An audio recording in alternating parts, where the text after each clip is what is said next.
Hi friends, ಎಲ್ರಿಗೂ ನಮಸ್ಕಾರ. ಎಲ್ಲರೂ ಹೇಗಿದ್ದೀರಾ? ಚೆನ್ನಾಗಿದ್ದೀರಾ ಅಂದ್ಕೊಂಡಿದ್ದೀನಿ. ವಿಡಿಯೋನ ಸ್ಕಿಪ್ ಮಾಡದೆ ಕೊನೆವರೆಗೂ ನೋಡಿ. ಸಬ್ಸ್ಕ್ರೈಬ್ ಮಾಡೋದನ್ನು ಮರಿಬೇಡಿ. ಯಾರಾದರೂ ಸಬ್ಸ್ಕ್ರೈಬ್ ಮಾಡಿಲ್ಲ ಅಂದರೆ ಇವಾಗಲೇ ಸಬ್ಸ್ಕ್ರೈಬ್ ಮಾಡಿ. ಇವತ್ತು ನಾನು ನಿಮಗೆ ಮಾಡಿ ತೋರಿಸ್ತಾ ಇರೋಂಥ ರೆಸಿಪಿ ಮೊಳಕೆ ಹುರುಳಿಕಾಳು ಸಾಂಬಾರು. ಹುರುಳಿಕಾಳು ಮೊಳಕೆ ಹೇಗೆ ಮಾಡಬೇಕು ಅಂತ ಬೇಕು ಅಂದರೆ ಕಮೆಂಟ್ ಮಾಡಿ. ನೆಕ್ಸ್ಟ್ ವೀಡಿಯೋದಲ್ಲಿ ನಾನು ಅಪ್ಲೋಡ್ ಮಾಡ್ತೀನಿ. ನೋಡಿ, ತುಂಬ ಚೆನ್ನಾಗಿ ಬಂದಿದೆ. ನಾನು ಮುಂಚೆನೇ ನೆನೆಸ್ಬಿಟ್ಟು ಕಟ್ಟಿಟ್ಟಿದ್ದೆ, ಒಂದಿನ ಮುಂಚೆನೇ. ತುಂಬ ಚೆನ್ನಾಗಿ ಬಂದಿದೆ ಮೊಳಕೆ ಎಲ್ಲನೂ. ಇದನ್ನು ವಾಶ್ ಮಾಡಿ ತೊಗೊಳ್ತಾ ಇದ್ದೀನಿ. ಕುಕ್ಕರಲ್ಲಿ ಒಂದು ವಿಸಿಲ್ ಹಾಕಿಸ್ಕೊಳ್ತೀನಿ. ಅದ್ರ ಜೊತೆ ಆಲೂಗಡ್ಡೆ ಸ್ವಲ್ಪ ದಪ್ಪನೇ ಕಟ್ ಮಾಡಿದ್ದೀನಿ. ಯಾಕೆ ಅಂದರೆ ವಿಸಿಲ್ ಹಾಕ್ಸ್ಕೊಂಡ್ರೆ ಚಿಕ್ಕದಾಗಿ ಕಟ್ ಮಾಡಿದರೆ ಆಲೂಗಡ್ಡೆ ಎಲ್ಲನೂ ತುಂಬ ನುಣ್ಣಗೆ ಬೆಂದ್ಬಿಡುತ್ತೆ. ಅದಕ್ಕೋಸ್ಕರ ದಪ್ಪದಾಗಿ ಕಟ್ ಮಾಡ್ಕೊಂಡು ಹಾಕ್ಕೊಳ್ತಾ ಇದ್ದೀನಿ. ಇವಾಗ ಲಿಡ್ನ ಕ್ಲೋಸ್ ಮಾಡಿಬಿಟ್ಟು ಒಂದು ವಿಸಿಲ್ ಹಾಕಿಸ್ಕೊಳ್ತೀನಿ. ಒಂದು ವಿಸಿಲ್ ಆದರೆ ಸಾಕು. 2 ವಿಸಿಲ್ಸ್ ಏನಾದರೂ ಹಾಕಿಸ್ಕೊಂಡ್ರಿ ಅಂತಂದರೆ ತುಂಬ ಮೆತ್ತಗಾಗ್ಬಿಡುತ್ತೆ. ಮಸಾಲೆಗೆ ಬೇಕಾಗಿರೋಂಥ ಪದಾರ್ಥಗಳು: ಶುಂಠಿ, ಈರುಳ್ಳಿ, ಬೆಳ್ಳುಳ್ಳಿ, ಟೊಮೊಟೊ, ಕೊತ್ತಂಬರಿ ಸೊಪ್ಪು, ಕರಿಬೇವಿನ ಸೊಪ್ಪು, ಧನಿಯಾ ಪೌಡ್ರು, ಚಿಲ್ಲಿ ಪೌಡ್ರು ಮತ್ತು ಅರಿಶಿಣ, ತೆಂಗಿನಕಾಯಿ ಅರ್ಧ ಚಿಪ್ಪಷ್ಟು ತೊಗೊಂಡಿದ್ದೀನಿ. ಒಗ್ಗರಣೆಗೆ ಆಯಿಲು, ಸಾಸಿವೆ, ಜೀರಿಗೆ ಮತ್ತು 2 ಬ್ಯಾಡಗಿ ಮೆಣಸಿನ್ಕಾಯಿ ತೊಗೊಂಡಿದ್ದೀನಿ. ಮತ್ತು ಕರಿಬೇವಿನ ಸೊಪ್ಪು ಒಗ್ಗರಣೆಗೆ ಅಂತ, ಈರುಳ್ಳಿ ಮತ್ತು ಸ್ವಲ್ಪ ಕೊತ್ತಂಬರಿ ಸೊಪ್ಪು ಒಗ್ಗರಣೆಗೆ. ಇವಾಗ ಹೇಗೆ ಮಾಡೋದು ಅಂತ ನೋಡೋಣ. ಇವಾಗ ಒಬ್ಬೊಬ್ಬರು ಹಾಗೇ ಮಾಡ್ಕೊಳ್ತಾರೆ, ಡೈರೆಕ್ಟಾಗಿ ಮಿಕ್ಸಿಗೆ ಹಾಕ್ಕೊಂಡು ಮಾಡ್ತಾರೆ. ಸೊ ನಾನಿಲ್ಲಿ ಫ್ರೈ ಮಾಡ್ಕೊಂಡು ಮಾಡ್ತಾಯಿದ್ದೀನಿ. ಒಂದು ಬಾಣಲಿಗೆ ಆಯಿಲ್ ಹಾಕ್ಕೊಂಡಿದ್ದೆ, 1-2 ಸ್ಪೂನಷ್ಟು.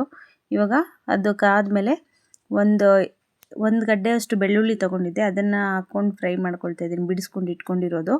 ಆಮೇಲೆ 1 ಇಂಚಷ್ಟು ಶುಂಠಿ ತೊಗೊಂಡಿದ್ದೆ, ಅದನ್ನು ಚಿಕ್ಕ ಪೀಸಾಗಿ ಕಟ್ ಮಾಡ್ಕೊಂಡಿದ್ದೆ. ಯಾಕಂದರೆ ಚೆನ್ನಾಗಿ ಫ್ರೈ ಆಗುತ್ತೆ ಅಂತ ಹೇಳ್ಬಿಟ್ಟು. ಇಲ್ಲ ಮಿಕ್ಸಿಯಲ್ಲಿ ಚೆನ್ನಾಗಿ ಗ್ರೈಂಡ್ ಮಾಡುವಾಗ ದಪ್ಪ ದಪ್ಪ ಹಂಗೆ ಇದ್ಬಿಡುತ್ತೆ. ಅದಕ್ಕೋಸ್ಕರ ನಾನು ಚಿಕ್ಕ ಪೀಸಾಗಿ ಕಟ್ ಮಾಡ್ಕೊಂಡಿದ್ದೆ. ನಂತರ ಈರುಳ್ಳಿ ಹಾಕ್ಕೊಂಡು ಅದನ್ನು ಫ್ರೈ ಮಾಡ್ಕೊಂಡು ನಂತರ ಟೊಮೊಟೊ ಹಾಕ್ಕೊಂಡಿದ್ದೀನಿ. ಟೊಮೊಟೊನು ಈರುಳ್ಳಿನೂ ಚೆನ್ನಾಗಿ ಫ್ರೈ ಆದಮೇಲೆ ಸ್ವಲ್ಪ ಕರಿಬೇವಿನ ಸೊಪ್ಪು ಹಾಕ್ಕೊಂಡಿದ್ದೀನಿ. ಕರಿಬೇವಿನ ಸೊಪ್ಪು ಅದನ್ನು ಸ್ವಲ್ಪ ಫ್ರೈ ಮಾಡ್ಕೊಬೇಕು. ಸ್ವಲ್ಪ ಲೋ ಫ್ಲೇಮಲ್ಲಿ ಇಟ್ಕೊಂಡು ಫ್ರೈ ಮಾಡ್ಕೊಳ್ಳಿ. ಆಮೇಲೆ ಸ್ವಲ್ಪ ಕೊತ್ತಂಬರಿ ಸೊಪ್ಪು ಹಾಕ್ಕೊಂಡ್ಮೇಲೆ ಸ್ವಲ್ಪ ಲೈಟಾಗಿ ಫ್ರೈ ಮಾಡ್ಕೊಂಡಿದ್ರೆ ಸಾಕು. ಫಸ್ಟೇ ಕೊಬ್ಬರಿನ ಚೆನ್ನಾಗಿ ಗ್ರೈಂಡ್ ಮಾಡ್ಕೊಂಬಿಡಿ. ಯಾಕಂದರೆ ಮಸಾಲೆ ಎಲ್ಲ ಹಾಕಿದ್ಮೇಲೆ ಅದು ಗ್ರೈಂಡ್ ಮಾಡೋಕ್ಕಾಗಲ್ಲ. ಗ್ರೈಂಡ್ ಮಾಡಿದ್ರೂ ಅದು ತುಂಬ ನುಣ್ಣಗಾಗಲ್ಲ. ಕೊಬ್ಬರಿ ಎಲ್ಲನೂ ಹಾಗೆ ಸಿಗ್ತಾ ಇರುತ್ತೆ. ಹಾಗಾಗಿ ಫಸ್ಟೇ ಕೊಬ್ಬರಿನೇ ಮಿಕ್ಸಿಗೆ ಹಾಕ್ಕೊಂಬಿಡಿ. ಮಿಕ್ಸಿಗೆ ಅದನ್ನು ಹಾಕ್ಕೊಂಡು ರುಬ್ಬಿದ ನಂತರ ಫ್ರೈ ಮಾಡ್ಕೊಂಡಿರೋ ಐಟಮ್ಸ್ನೆಲ್ಲನೂ ಹಾಕ್ಕೊಳ್ಳಿ. ಆಮೇಲೆ ಧನಿಯಾ ಪೌಡ್ರು ಮತ್ತು ಚಿಲ್ಲಿ ಪೌಡ್ರು ಮತ್ತು ಅರಿಶಿಣನೂ 3 ಮಿಕ್ಸ್ ಮಾಡ್ಕೊಳ್ಳಿ. ಸ್ವಲ್ಪ ನೀರು ಹಾಕ್ಕೊಂಡು ಗ್ರೈಂಡ್ ಮಾಡ್ಕೊಳ್ಳಿ. ನಾನು ಕೂಡ ಇವಾಗ ಸ್ವಲ್ಪ ನೀರು ಹಾಕ್ಕೊಳ್ತಾ ಇದ್ದೀನಿ. ಸ್ವಲ್ಪನೇ ಹಾಕ್ಕೊಳ್ಳಿ. ಜಾಸ್ತಿ ನೀರು ಹಾಕ್ಕೊಂಡು ಗ್ರೈಂಡ್ ಮಾಡಿದ್ರೆ ಎಲ್ಲ ಸಿಡಿದ್ಬಿಡುತ್ತೆ, ಮಿಕ್ಸಿಯಿಂದ ಮೇಲ್ಗಡೆ ಬಂದುಬಿಡುತ್ತೆ. ಸೊ ಹಾಗಾಗಿ ನೀವು ಕಡಿಮೆ ನೀರು ಹಾಕ್ಕೊಂಡು ಗ್ರೈಂಡ್ ಮಾಡ್ಕೊಳ್ಳಿ, ಸ್ವಲ್ಪ ಸ್ವಲ್ಪ ನೋಡಿಕೊಂಡು. ಇವಾಗ ಒಂದು ಪಾತ್ರೆ ತೊಗೊಂಡ್ಬಿಟ್ಟು ಅದಕ್ಕೆ ಆಯಿಲ್ ಹಾಕ್ಕೊಳ್ತಾ ಇದ್ದೀನಿ. ಅದು ಆಯಿಲ್ ಒಂದು 4-5 ಸ್ಪೂನಷ್ಟು ಹಾಕ್ಕೊಳ್ಳಿ. ಆಮೇಲೆ ಅದು ಕಾದ ನಂತರ ಸಾಸಿವೆ, ಜೀರಿಗೆ ಒಗ್ಗರಣೆಗೆ ಹಾಕ್ಕೊಳ್ಳಿ. ಆಮೇಲೆ ಬ್ಯಾಡಗಿ ಮೆಣಸಿನ್ಕಾಯಿ ತೊಗೊಂಡಿದ್ದೆ ಅಲ್ವಾ, ಇವಾಗ ಅದನ್ನು ಹಾಕ್ಕೊಂಡು ಸ್ವಲ್ಪ ಫ್ರೈ ಮಾಡ್ಕೊಳ್ತಾ ಇದ್ದೀನಿ. ನಂತರ ಕರಿಬೇವಿನ ಸೊಪ್ಪು ಹಾಕ್ಕೊಂಡೆ. ಸ್ವಲ್ಪ ಈರುಳ್ಳಿ ದಪ್ಪ ದಪ್ಪಾಗಿ ತೊಗೊಂಡಿದ್ದೀನಿ. ಸಾಂಬಾರಲ್ಲಿ ಈರುಳ್ಳಿ ಸಿಗ್ತಾಯಿದ್ರೆ ತುಂಬ ಚೆನ್ನಾಗಿರುತ್ತೆ, ನಮಗೆಲ್ರಿಗೂ ಇಷ್ಟ ಆಗುತ್ತೆ. ಸೊ ನಾವು ಹಾಕ್ಕೊಳ್ತಾ ಇದ್ದೀವಿ. ಸೊ ನಿಮಗೆ ಇಷ್ಟ ಆಗಲಿಲ್ಲ ಅಂತಂದರೆ ನೀವು ಅದನ್ನು ಸ್ಕಿಪ್ ಕೂಡ ಮಾಡ್ಬೋದು. ನಾನಿವಾಗ ಬದನೆಕಾಯಿ ಲಾಸ್ಟಲ್ಲಿ ಹಾಕ್ಕೊಳ್ತಾ ಇದ್ದೀನಿ. ಯಾಕಂದರೆ ಫಸ್ಟೇ ಕುಕ್ಕರಲ್ಲಿ ಹಾಕ್ಕೊಂಡ್ರೆ ಫುಲ್ಲು ಬೆಂದೋಗ್ಬಿಡುತ್ತೆ. ಹಾಗಾಗಿ ನಾನು ಇವಾಗ ಒಗ್ಗರಣೆ ಹಾಕ್ಕೊಂಡು ನಂತರ ಇದನ್ನು ಕಟ್ ಮಾಡಿಕೊಂಡು ತುಂಬ ಒಂದು ಮೀಡಿಯಮ್ಮಾಗೆ ಕಟ್ ಮಾಡ್ಕೊಳ್ಳಿ. ನಾನಿಲ್ಲಿ 4 ಬದನೆಕಾಯಿ ತೊಗೊಂಡಿದ್ದೀನಿ. ಅದನ್ನು ಕಟ್ ಮಾಡಿಕೊಂಡು ಇವಾಗ ಹಾಕ್ಕೊಳ್ತಾ ಇದ್ದೀನಿ. ಮುಂಚೆನೇ ಕಟ್ ಮಾಡಿಟ್ರೆ ಏನಂದರೆ ಕಲರ್ ಚೇಂಜ್ ಆಗಿಬಿಡುತ್ತೆ. ಅದಕ್ಕೋಸ್ಕರನೇ ನಾನು ಲಾಸ್ಟಲ್ಲೇ ಕಟ್ ಮಾಡ್ಕೊಳ್ತೀನಿ.